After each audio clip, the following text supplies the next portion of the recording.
Good morning class, how are you? I hope you are well at your home, hope you are studying. So without wasting any time, let's continue our class. So children, page number 35 पे ये कुछ micro organisms थे और उनसे related diseases थी. I hope सबने पढ़ ली होंगी. And now we move to page number 36. So page number 36 पे भी कुछ डिसीजेस हैं. Diseases causing micro organisms in animals and plants. Okay children, तो एनिमल्स और प्लांट्स में कौन कौन सी डिसीजेस, कौन कौन से माइक्रो ऑर्गेनिजम्स से होती है, ये हैं. Nothing is there, simple it is. You have to just know कि वायरसेस से जो डिसीजेस हैं वो क्या क्या होती हैं. Foot and mouth disease in cattle, ठीक है. बैक्टीरिया से एंथ्रैक्स इन कैटल होती है. प्रोटोजोआ से sleeping sickness in kettles, pigs and horses में. फिर प्लांट्स के अंदर क्या क्या होती हैं. वायरस से जो है डिसीज, उसका नाम है टोबैको मोसेक, और वो उसका जो मोड ऑफ ट्रांसमिशन है प्लांट्स में वो हैंड्स और क्लोथिंग ऑफ फील्ड वर्कर्स, इनसे होती है. फिर सेकंड है वायरस. वायरस में येलो वेन मोज़ेक ऑफ भिंडी, जिसको हम ओकरा भी कहते हैं, ये इंसेक्ट्स के थ्रू होता है. मतलब इंसेक्ट्स जो हैं वो प्लांट के अंदर वायरस इंजेक्ट कर देती हैं और फिर उससे वो प्लांट अफेक्ट हो जाता है. बैक्टीरिया जो है सिट्रस कैंकर, ये जो डिसीज प्लांट के अंदर होती है ये एयर के थ्रू होती है. फंजाई के थ्रू जो है वो डिसीज होती है रस्ट ऑफ व्हीट, और इसका मोड ऑफ ट्रांसमिशन एयर और सीड्स हैं. सीड्स और एयर के थ्रू ये फंजाई प्लांट के अंदर ये डिसीज क्रिएट कर देता है. सो आई होप सबको इतना समझ में आ गया है. Now we move to food poisoning. हमेशा हम सुनते हैं कि चाहे वो टीवी में देख लो, सीरियल्स में देख लो, या फिर डे टू डे लाइफ में देख लो कि फलाना फलाना इंसान को फूड पॉइजनिंग हो गई. तो एक्चुअली फूड पॉइजनिंग होती क्या है? Let us see here that what is food poisoning and how it is caused. Let us read it out. You may have read in newspaper the reports about the children falling sick and vomiting after eating the lunch provided at the school, or people falling sick after eating at a marriage party. हमेशा हम सुनते हैं newspaper में, हम news देखते रहते हैं कि बहुत सारे बच्चे मिड डे मील का जो खाना था वो खाया और उसके बाद वो बीमार हो गए, या फिर कोई इंसान किसी पार्टी में से आया, किसी शादी में से, और फिर वो बीमार हो गया. What would be the reason for this? क्या रीजन है इसका? Doctors would tell you that it may be due to food poisoning. तो डॉक्टर्स हमें क्या रीजन देते हैं कि आपको फूड पॉइजनिंग हो गई है. What is food poisoning? Food poisoning actually में होती क्या है? Food poisoning is due to the consumption of food spoiled by some micro organisms. कभी कभी क्या होता है कि खाने के अंदर अगर हमें स्मेल आ जाती है तो हमें पता चल जाता है ये खाना बेकार हो गया है, और फिर वो खाना हम नहीं खाते हैं, है ना. फॉर एग्जाम्पल आप सब्जियां ले लो. अगर हमने आज सब्जी बनाई, कभी कभी हम वो सब्जी कहाँ रख देते हैं? फ्रिज में रख देते हैं. फ्रिज से बाहर निकालते हैं तो उसमें अजीब सी स्मेल आने लगती है, तो हमारी मम्मा बोलती है कि शायद ये सब्जी खराब हो गई है. लेकिन कभी कभी ऐसा होता है कि वो स्मेल जो होती है वो हमें नहीं दिखती है, या हम उसे नजरअंदाज कर देते हैं और फिर भी वो खाना या वो सब्जी हम खा लेते हैं. तो जब हम गंदा खाना, जो मतलब खाना बेकार हो चुका है, खराब हो चुका है, उसे हम खा लेते हैं तो हमें फूड पॉइजनिंग हो जाती है. If food is not preserve properly it can lead to poisoning. ठीक है. Micro organisms like bacteria and fungi are responsible for food poisoning. कौन कौन से माइक्रो ऑर्गेनिज्म रिस्पॉन्सिबल है फूड पॉइजनिंग के लिए? Bacteria and fungi.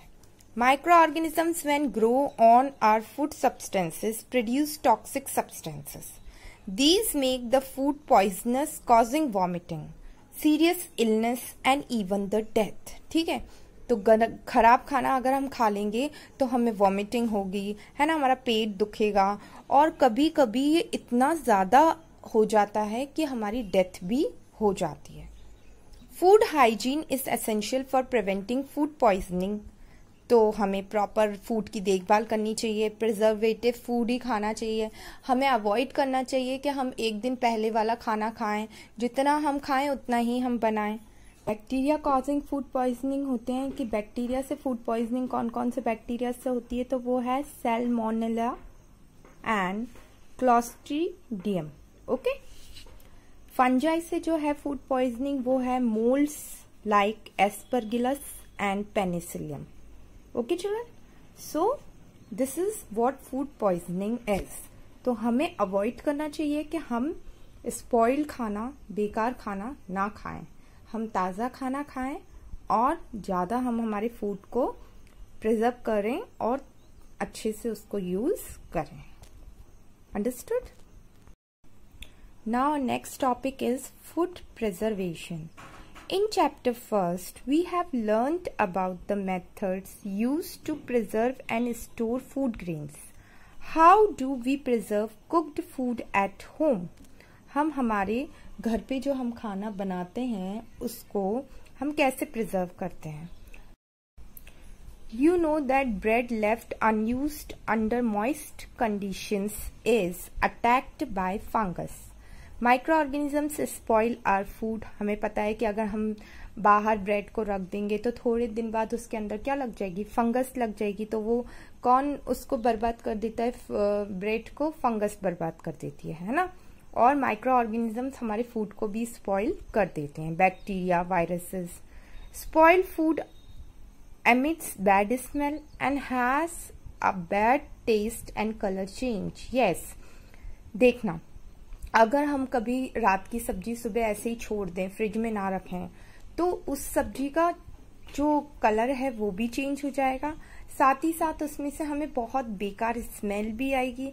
और अगर हम उसे टेस्ट करेंगे तो वो टेस्ट में भी बहुत बेकार स्मेल करेगा और हमें टेस्ट भी उसका बहुत बेकार लगेगा। Why do you use a refrigerator at home?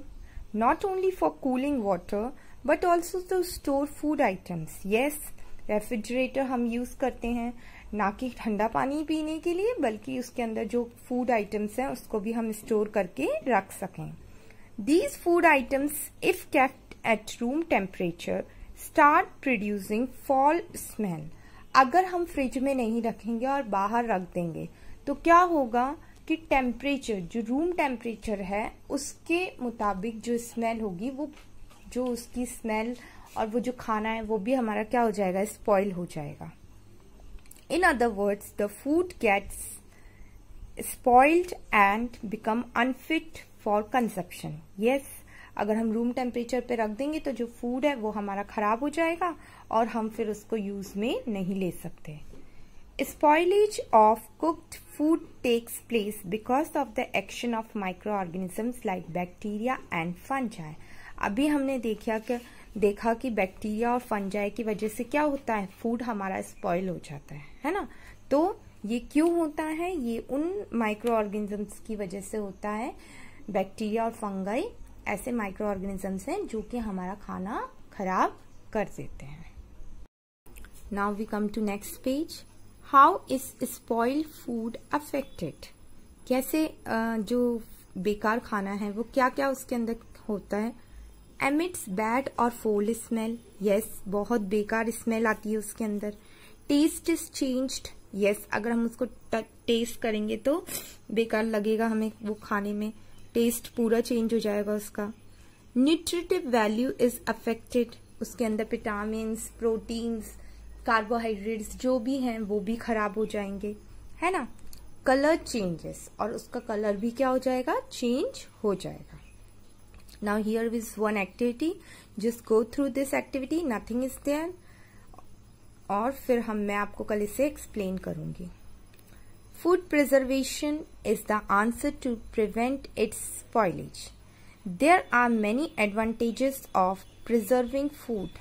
Some of these are, तो जो अगर खराब खाना हमें अगर बचाना है खराब होने से खाने को, तो हमें उसको प्रिजर्व करके रखना पड़ेगा। ये ही एक तरीका है जिस तरीके से हम उसको खाने को बचा सकते हैं। अब अगर हम खाने को प्रिजर्व करके रखेंगे तो उसके क्या क्या यूजेस हैं। Reduces food wastage by avoiding spoilage, खाना हमारा वेस्ट नहीं होगा। Increases the storage period of food stuff, ठीक है। Nutritive value is retain for a longer period, जो भी उसके अंदर कार्बोहाइड्रेट, प्रोटीन, विटामिन हैं वो उसके अंदर बने रहेंगे। Ensures food availability in distant places and during off season. अगर हम मान लो फॉर एग्जाम्पल पीज है, मटर है, अगर हम उसको प्रिजर्व करके रखेंगे तो अगर उसका सीजन नहीं भी है तो भी हम उसका यूज ले सकते हैं, है ना। कभी कभी ऐसा होता है ना, मटर वगैरह बाजार में मिलती हैं, प्रिजर्व्ड मटर्स वगैरह मिलती हैं, तो सीजनल है ये, जब सीजन होता है तभी आती हैं। लेकिन अगर हम उनको प्रिजर्व करके रखेंगे तो जब सीजन नहीं होगा तब भी हमें उनको खाने का, हम उनका आनंद उठा सकते हैं और उसको खा सकते हैं। So all these are the advantages कि हमें फूड को प्रिजर्व करना चाहिए। मेथड्स ऑफ फूड प्रिजर्वेशन, आप किस किस तरीके से हम फूड को प्रिजर्व कर सकते हैं। Nothing is there in this, just go through it once and then you will be able to understand what they are saying to us. By salting and sugar, by oil, vinegar and spices, by heating, by refrigeration and freezing, ठीक है, कुछ भी नहीं है इसके अंदर, आप just एक रीडिंग लगाएंगे then you will be able to understand what they are saying. बाकी फिर मैं इसको कल एक्सप्लेन कर दूंगी। सो आज आपको क्या करना है, पूरे चैप्टर की रीडिंग करनी है और जितना भी मैंने आपको पढ़ा दिया है वीडियोस को अगेन एंड अगेन वॉच करके उसको अच्छे से समझना है। Okay children, thank you.